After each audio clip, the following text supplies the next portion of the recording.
Today we are going to discuss about steps for a problem solving.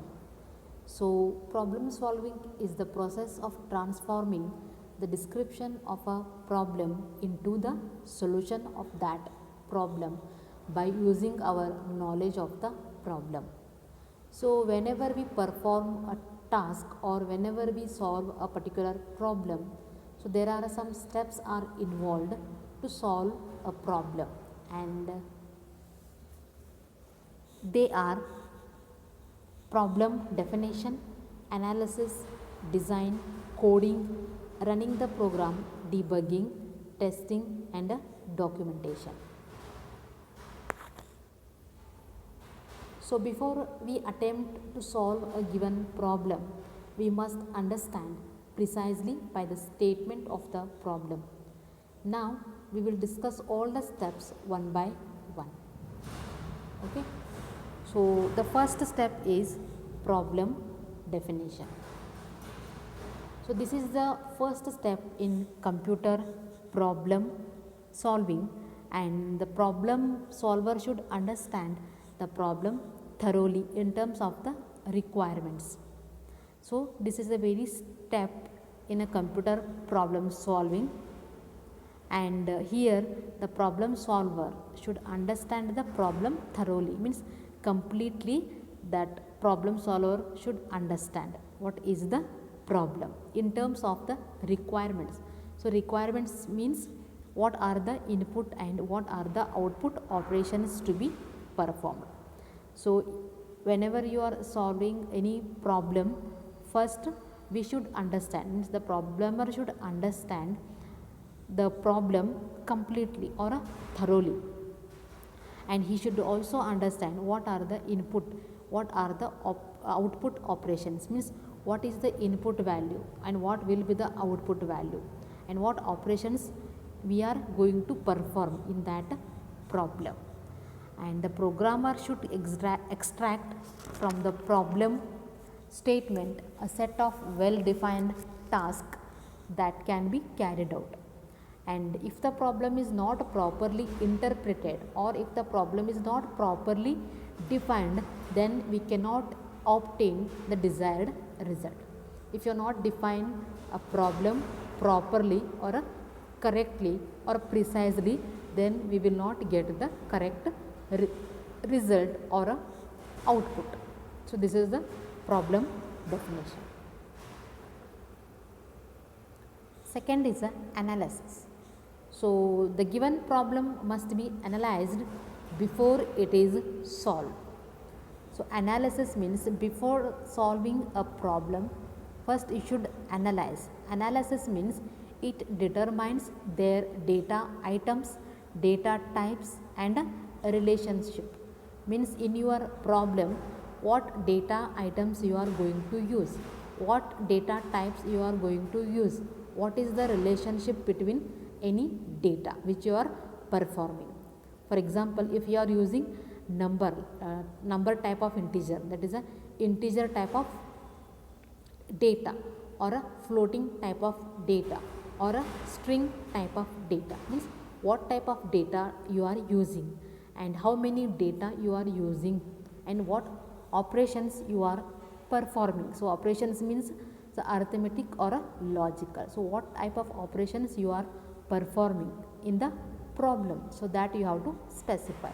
So it also check the suitability in terms of memory and execution time. So in analysis, so it also specify the memory and execution time. Memory means the storage area where the data items are stored. So to store something, so to store any data, so we require memory, and here we have to specify how much memory is needed or required to store all the data items. And execution time, to solve that problem, to execute the program or to execute the problem, we require a execution time. So in analysis, it is analyzed what are the data items are used, what are the data types, and what is the relationship between the data items, and we should also specify the operations to be performed. And the memory and execution time is also specified during analysis of the problem, and this analysis is done before solving the problem. Next, after analysis, the next step is a design. So, design of the problem specifies the tools and techniques used to solve the problem. So, when you are designing your problem, when you are designing a program, here it deals the operations to be performed during the solving the problem, means how. So, there are different types of designing techniques we can use to design a problem or to design a program. So, depending on the design of the problem or a program, we can execute our problem or a program. That is step by step procedure. It involves step by step procedure, how your problem is tracing, how your problem is analyzed. That is right, step 1, step 2, step 3 and so on. And there are different types of designing techniques. For example, algorithm, flowchart, pseudocode. So, these are the designing technique are used to solve or to design a particular problem. So, about these designing techniques we will discuss in the next video.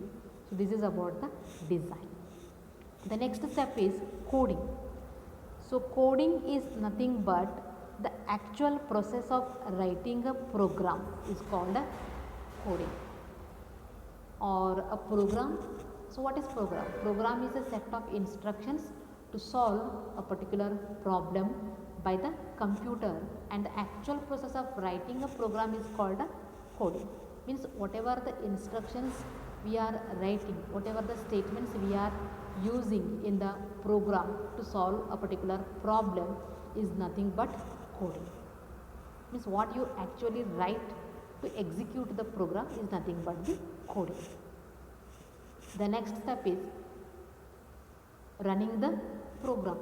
Running the program is nothing but executing the program. So, the program can be run or executed in the CPU, that is in the central processing unit. Here the user prepares the program and make it ready for execution. Means here the user prepares the program in the form of instructions and make it ready for execution.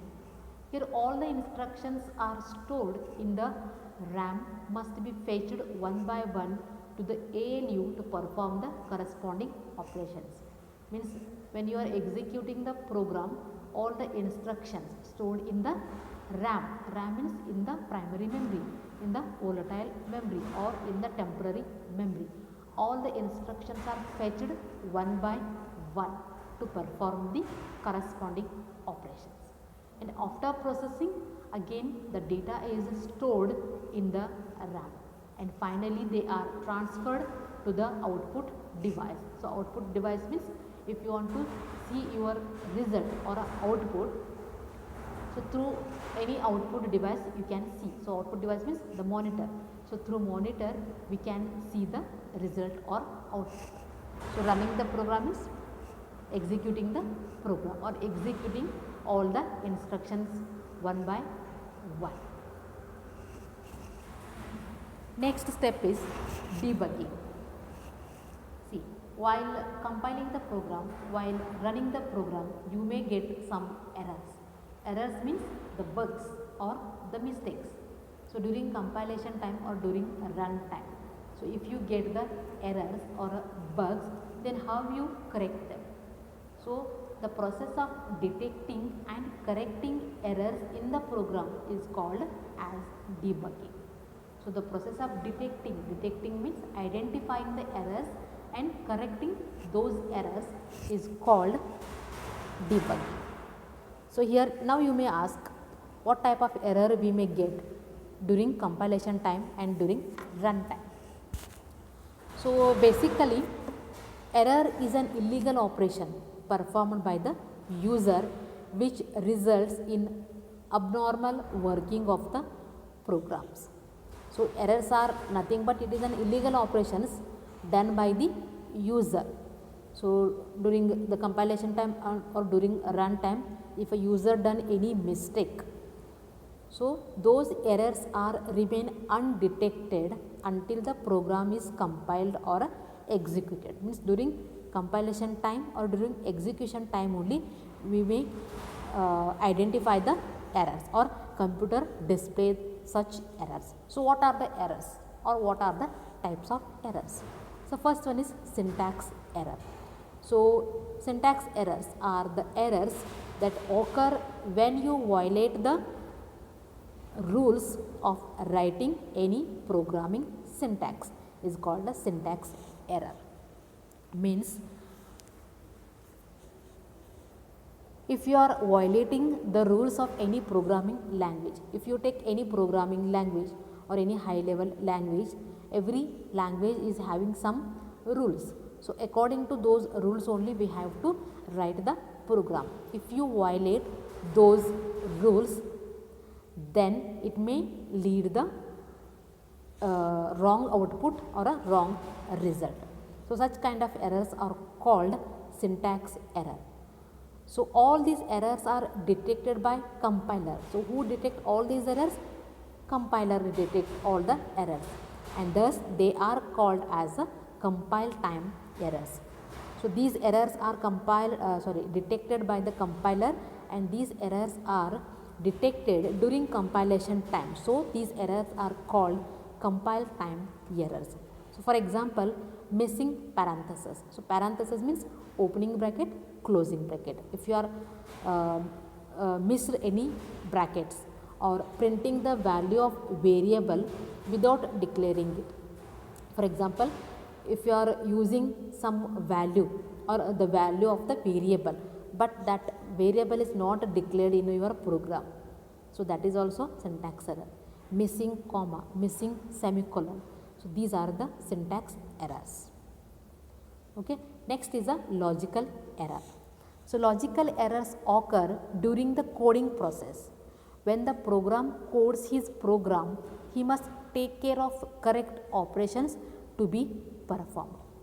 The program will execute it but produce some unwanted results. Means it is a mistake in a program source code that results in incorrect or unexpected behavior. It is a type of runtime error that may simply produce the wrong output. So logical errors are the errors, and these errors are very difficult to debug because the computer does not display them. So it seems the input are correct, but while